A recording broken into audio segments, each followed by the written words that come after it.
we are trying to do to make this port international hub.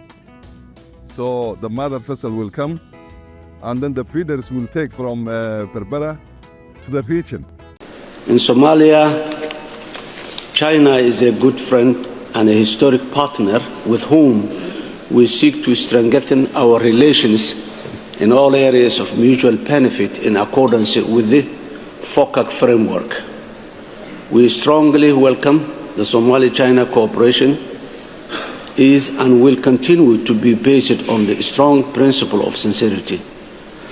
Real results, friendship, and good faith, like everywhere else in Africa.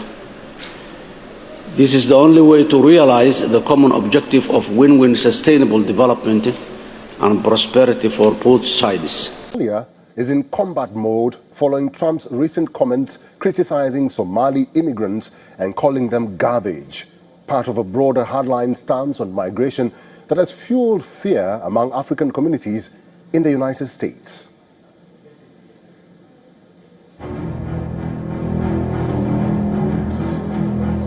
It was this tirade by US President Donald Trump against Somali immigrants and their political representatives during a cabinet meeting on December. The mayor of Minneapolis, Jacob Frey, is saying that he's actually proud to have the largest Somali community in the country, and his police chief... Well, then he's a fool.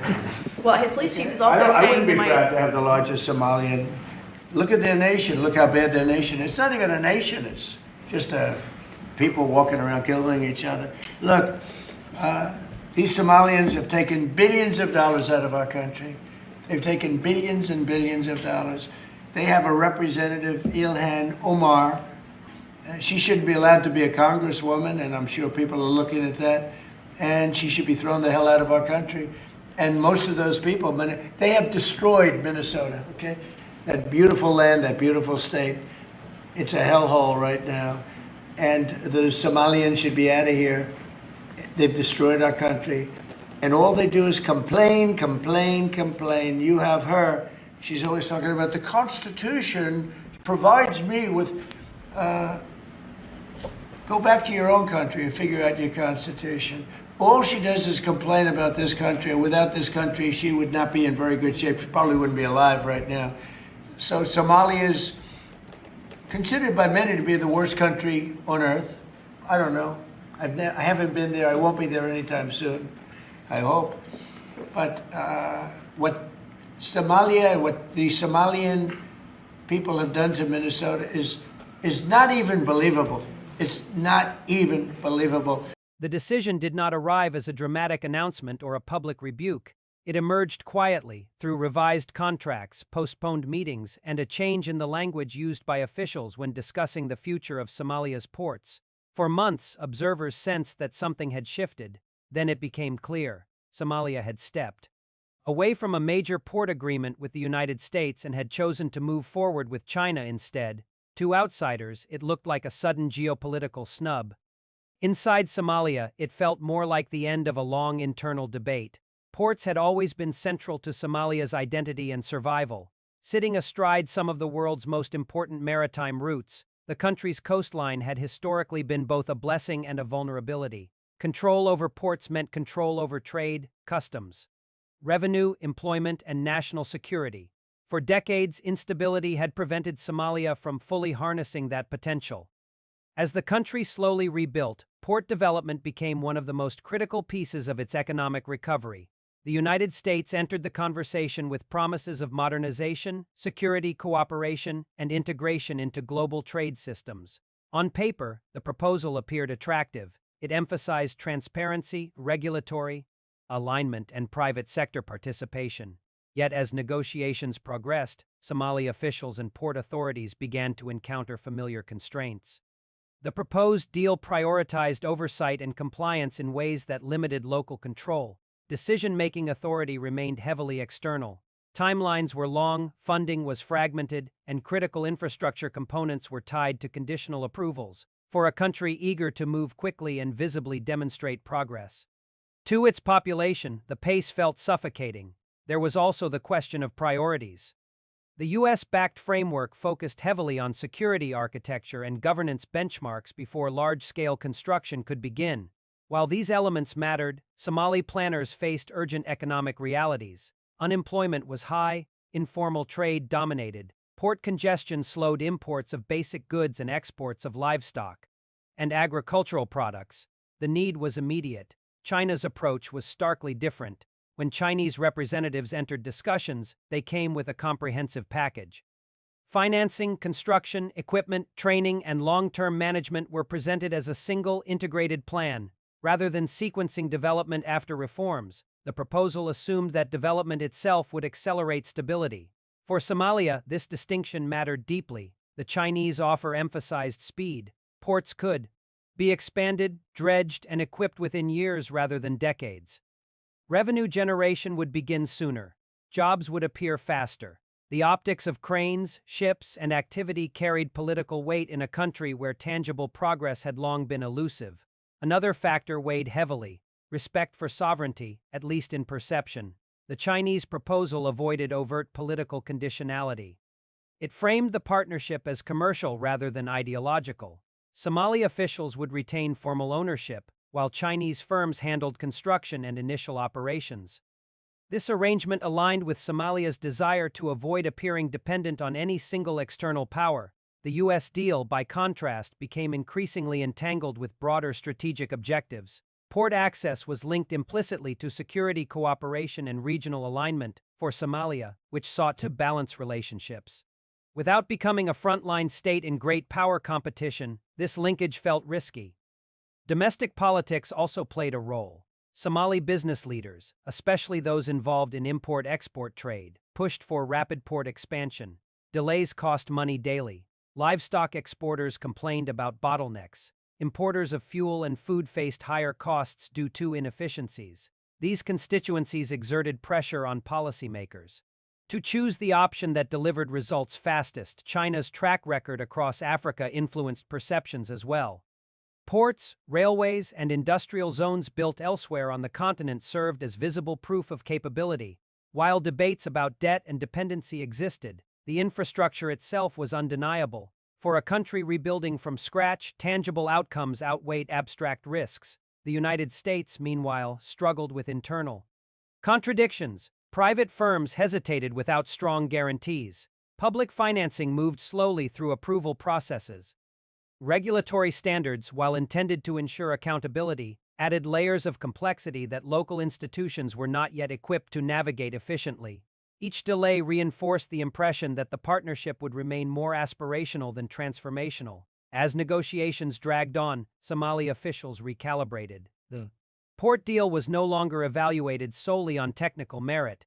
It became a symbol of how Somalia wanted to re-enter the global economy.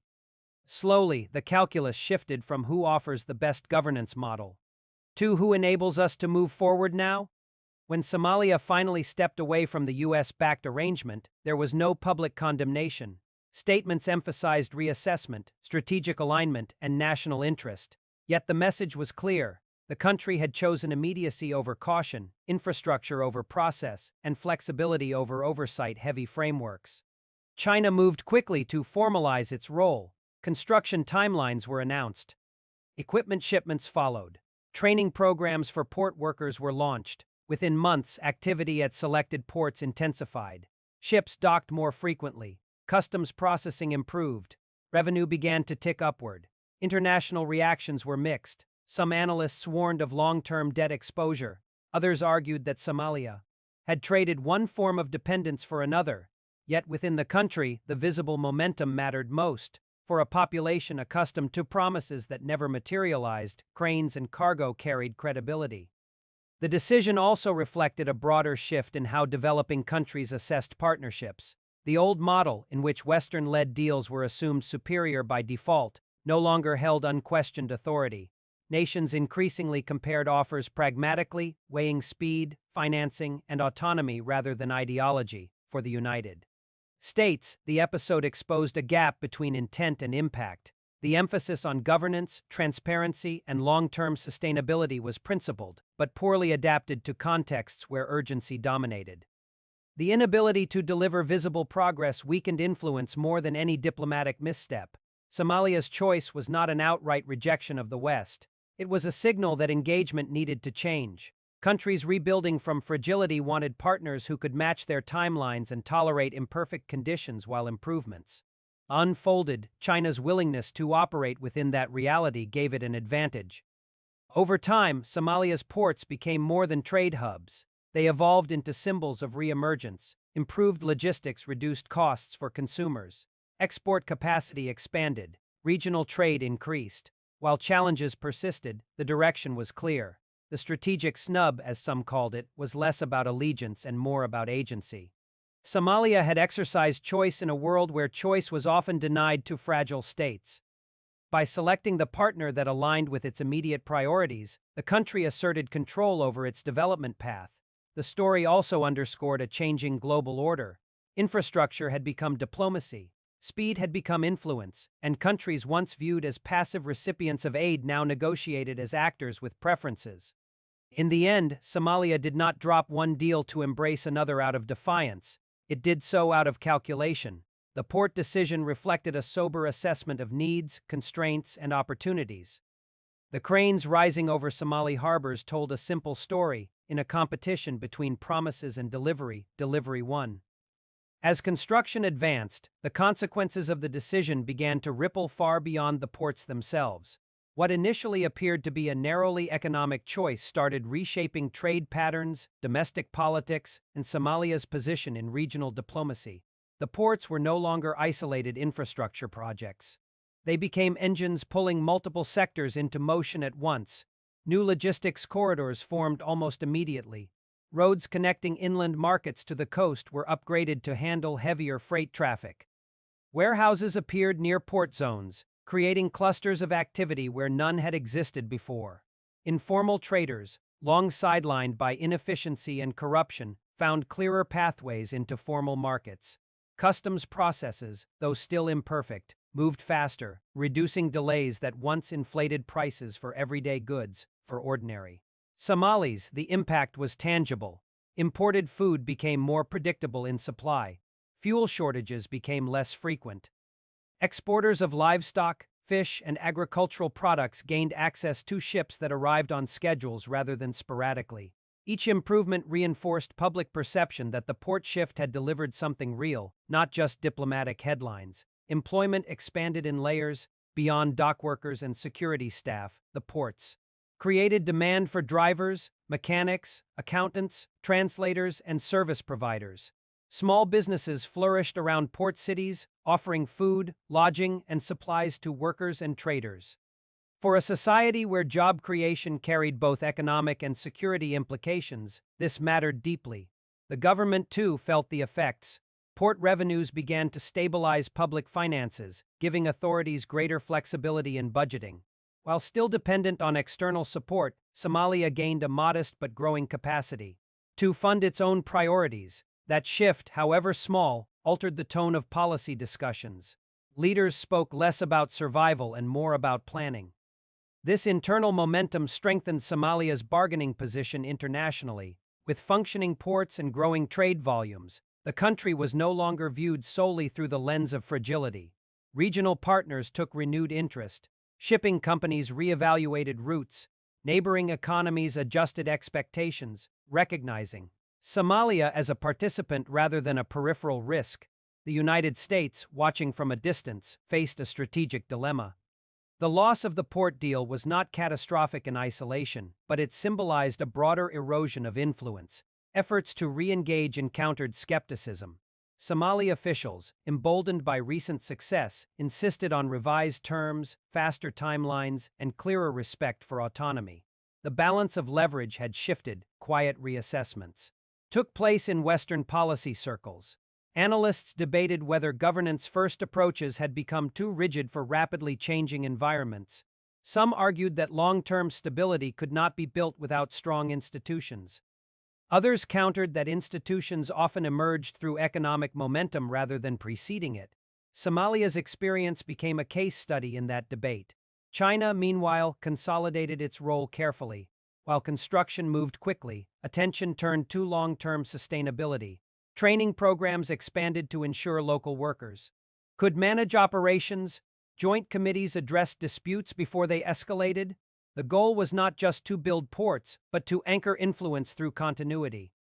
Yet challenges remained. Debt concerns resurfaced periodically.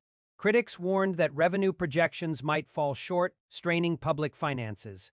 Environmental groups raised alarms about coastal ecosystems disrupted by dredging and expansion. Labor unions pushed back against working conditions, demanding stronger protections and local leadership in management roles. Somalia navigated these tensions cautiously. Having chosen speed and scale, it now faced the responsibility of oversight. The very autonomy it had sought required institutional capacity to enforce standards, renegotiate terms, and protect national interests. The port deal had accelerated development, but it also raised the stakes of governance. Public debate intensified. Media outlets and civil society groups scrutinized contracts more closely than before. Transparency, once treated as a luxury, became a political necessity. The population, having seen visible progress, demanded accountability to ensure gains were not lost. In this sense, development itself fostered pressure for better governance, reversing the sequence once prescribed by external partners. Regionally, Somalia's decision influenced neighbors. Other countries watched closely, comparing experiences and recalculating their own strategies. Some diversified partnerships to avoid over-reliance on any single power. Others leveraged competition between global actors to secure better terms. The message was clear. Alignment was no longer automatic. It was negotiated. The global context amplified these dynamics. As supply chains fractured and maritime routes gained renewed importance, ports became strategic assets. Control over logistics translated into leverage. Somalia's coastline, once overlooked, gained prominence in discussions of trade security and regional connectivity. For Washington, the lesson extended beyond Somalia. Influence could no longer rest on principles alone. It required adaptability. Development partnerships had to balance standards with speed, values with visibility. Without tangible outcomes, credibility eroded, regardless of intent. For Somalia, the decision marked a turning point in national self-perception. The country had acted not as a recipient but as a chooser. That psychological shift mattered as much as economic gains. It signaled a break from a history where external agendas often dictated internal priorities. Over time, the initial shock faded, replaced by a more nuanced understanding. The port deal was neither a triumph nor a betrayal in absolute terms. It was a calculated risk taken in pursuit of momentum. Success depended not just on infrastructure, but on Somalia's ability to manage complexity, negotiate adjustments, and resist complacency. As years passed, the ports stood as physical reminders of that choice. Ships arrived bearing goods and opportunity, but also responsibility. Each container unloaded represented a link in a global system where decisions carried consequences beyond borders. In retrospect, the so-called strategic snub revealed something deeper about the evolving world order. Power was no longer exercised solely through alliances or aid packages. It flowed through construction schedules, financing structures, and the capacity to deliver. Somalia's story illustrated that emerging nations were no longer content to wait patiently for ideal conditions. They moved, adapted, and chose partners who aligned with their immediate realities. In doing so, they reshaped expectations on their own terms. The port decision did not close doors. It reframed them. It challenged traditional partners to rethink engagement and demonstrated that sovereignty in the modern era often began with infrastructure. Conclusion: Somalia's choice to walk away from a U.S.-backed port deal and embrace a Chinese alternative was not an act of defiance, nor was it blind allegiance. It was a reflection of urgency, pragmatism, and a desire for agency after decades of delay and dependency. Faced with competing visions of development, Somalia selected the one that promised immediacy and visibility, even at the cost of long-term uncertainty. The outcome reshaped more than trade routes. It altered domestic expectations, regional perceptions, and global assumptions about how influence is earned. The episode underscored a simple truth. In an era defined by competition and fragmentation, delivery matters more than declarations. For Somalia, the ports became symbols of re-entry into the global economy, imperfect but empowering. For external powers, the lesson was sobering. Influence could no longer be assumed. It had to be built, crane by crane, contract by contract, with respect for local priorities. The strategic snub, as it was labeled abroad, was experienced at home as a strategic step forward. In choosing momentum over hesitation, Somalia signaled that its future would be shaped not by who promised the most, but by who showed up and built. That message continues to echo along its coastline, carried by ships arriving at ports that now stand as gateways not just to trade, but to a redefined sense of sovereignty in a changing world.